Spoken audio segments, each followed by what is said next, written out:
Hi, it's me, Q. I would like to talk about what it means to be chosen. Now, before I start, I want to make it clear that this is not me coming after anyone or belittling anyone. This is only me providing my insight into my process, my journey.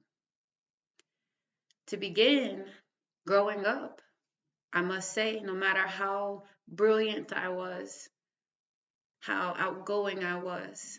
It always felt like I was never chosen for what I deserved. I never got acknowledged. I never was picked. I was always taunted, always shunned, always degraded because naturally from get-go you're different. And at the time you don't realize that, so you start breaking yourself down trying to fit in. You start to get comfortable with being in the back and the dark because it seemed like your light, or when you stepped into the light, it irritated people. And you didn't want to irritate anybody. You didn't want any trouble. Mhm. But regardless of what you want to do when you want to people please, shrinking will not stop the calling on your life. That's what being chosen is. You have a call on your life for a specific purpose. So you have been picked by divine to travail through the worst of conditions. Conditions that will make others crumble, stop, turn back. You know what I remember? When I started on this spiritual journey, and it seemed like when I was going to church, it wasn't lining up with me. I wasn't getting aligned. It wasn't until one particular place and I spoke up. I started to become more comfortable in my skin because I realized that I came with a particular essence. So I would start dressing the part. Instead of wearing dresses that showed my body or pants that showed my body, I would put on sweatpants, big shirts. That's how I would attend church. I didn't want anyone to think I was trying to tempt anybody, or I didn't want any attention, and I didn't want any eyes on me. But it was in this particular place that I felt comfortable. Wearing those clothes made me feel comfortable. I didn't become a symbol. I was just there. I could hear, I could listen, I could feel, I could vibe. And it also helped me step into my voice, the initiation of it. Because for so long I silenced myself. I was more comfortable with being in the dark and just being quiet. The whole time I'm being quiet, I'm observing everything. Everything. The only one I ever really spoke out about it to was my mother. She got every part of me. Yes, she did. But it was in this place that I declared, I pray that once I start meeting those challenges, because I have devoted my life to divine and this journey, that I don't turn back because I've seen so many do it. You pray for a car, you pray for a new house, you pray for your bills to be paid, you pray for something and you don't get it. And then you're like, God's not real. So you turn back or you stay stagnant. You get comfortable, complacent. It's okay to be content in every circumstance.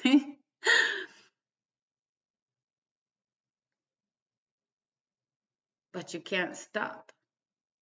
And I've seen so many stop. I've seen so many question God and his existence. And when I started my journey, I didn't want to stop. That's just not me. When I go in, I want to give it my all. So I say, Bubba, I want to trudge through it. I want to travail. Meaning no matter what comes my way, I want to overcome it.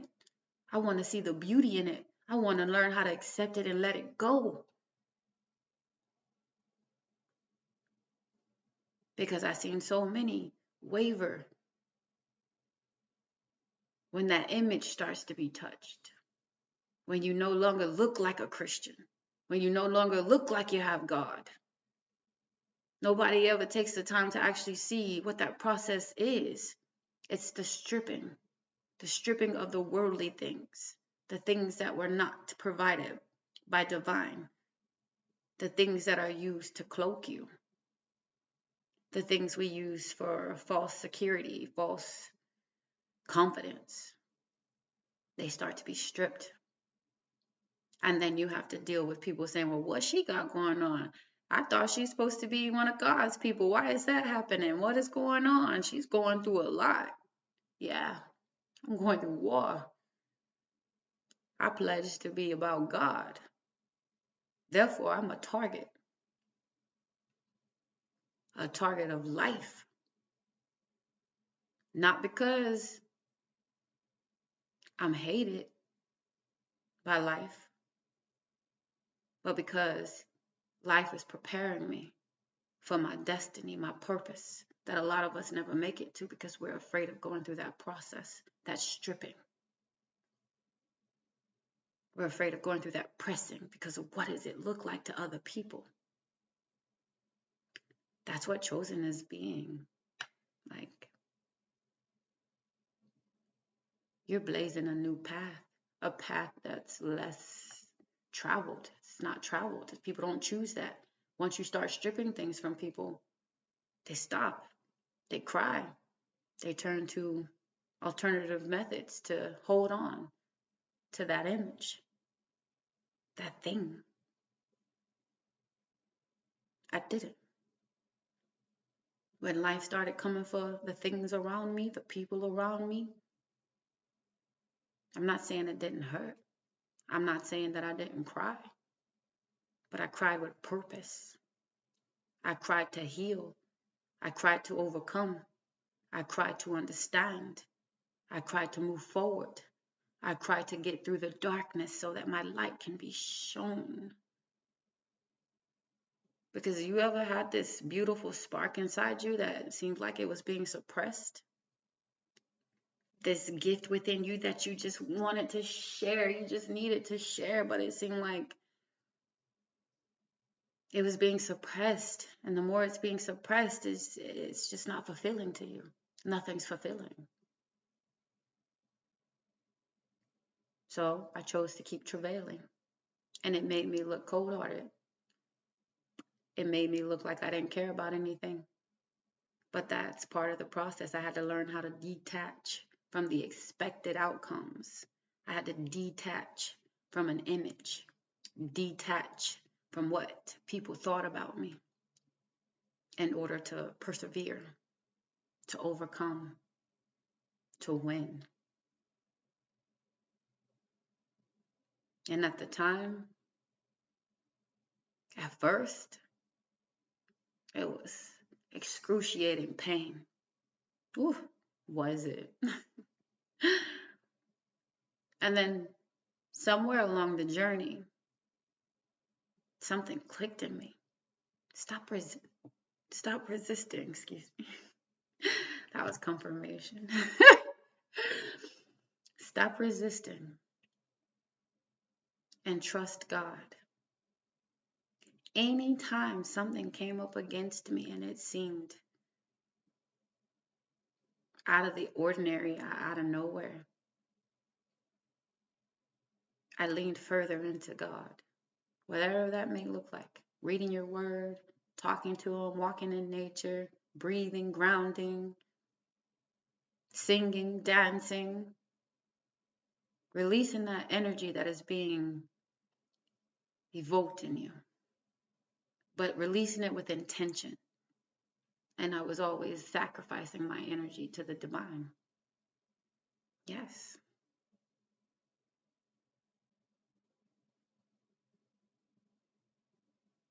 I don't regret anything about my life, but it has helped me understand. After a while, I started to realize this is spiritual. It has nothing to do with the physical. This is spiritual attacks. Yeah. And instead of constantly trying to tell people what you know, because what's for you is for you, and it's not meant for everybody to understand, because your level of understanding just elevated.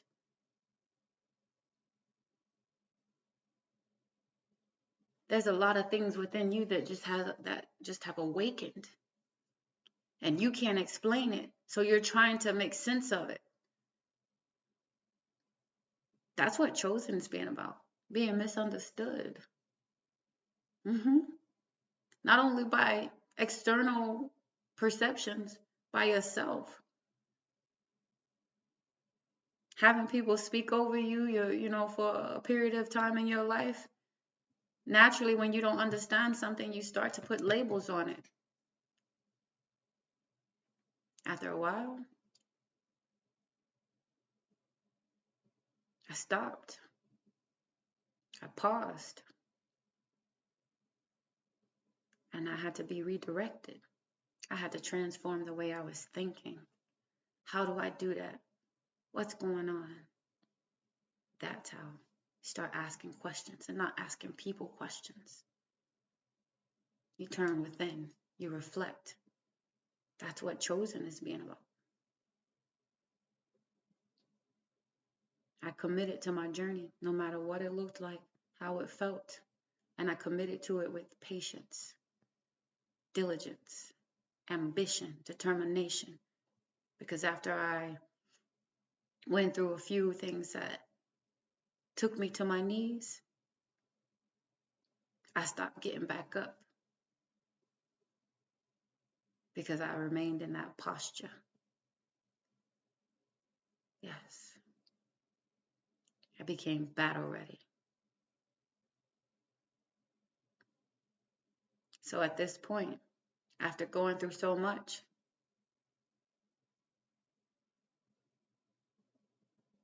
I stopped asking questions, looking for help, looking for understanding, looking for guidance, and I started kneeling.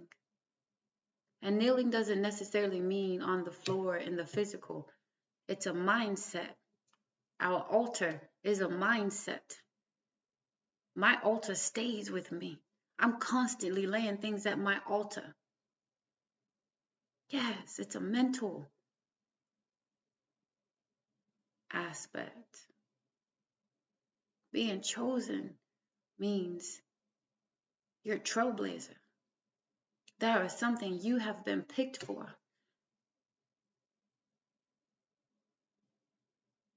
To go through, to overcome for the greater good. So the next time you're experiencing struggles or hardships or delays or nays, adversity, people chattering and gossiping, triggers, people being rude, saying things that hit you in the gut, pause and recognize with your spiritual eye that this is spiritual. This has nothing to do about the host that is bringing it to me, but what's within the host.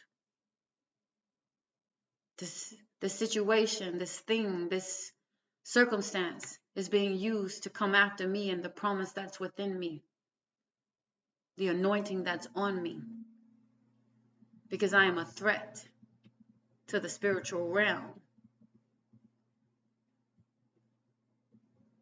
the spiritual wickedness.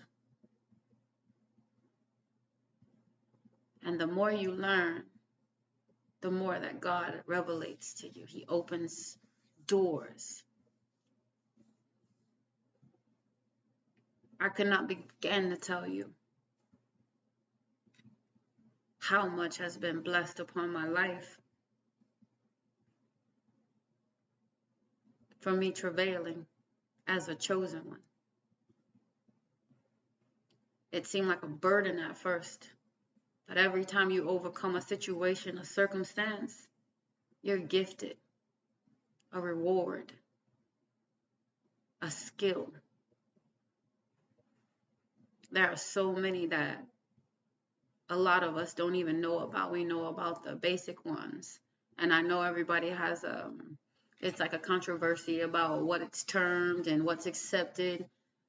We don't put God in a box. He's infinite. You will never know his full power if you're constantly putting him in a box about what he can and cannot do, what he is and he is not. Clairsentience is what some call goosebumps. When the truth is being spoken to you, like right now, I'm getting it. When the truth is being spoken to you, your whole being will confirm it. Clairaudience, you can hear things people say without being in their presence. Claircognizance, you know things that other people don't know because it's being unlocked in you. Clairvoyance, you're able to see visions, foresight. There are so many gifts, and they all are rewarded as badges when you're chosen and you're travailing through your journey. So yes, chosen means that you have been picked by life to go through the worst conditions, the worst of the worst. I like to refer to this as carrying your cross, where you have to go through scrutiny, embarrassment, humiliation, wicked practices, all coming against you to stop you from getting to what God has promised, purposed your life for. And a lot of us stop and we don't even understand that we have been placed here for a specific reason, regardless of what level it's on. It's an important role. So, steadfast and stay strong, warriors. Being chosen and having to travail through the worst of conditions. Don't be embarrassed about it. Don't be ashamed. Never defeat yourself, because the light within you, that gift that you're carrying, that talent, that skill, that purpose, that calling, it's necessary. It's necessary. And what you're going through is just preparing you to sustain it. Keep going. Keep going. Everybody be beautiful.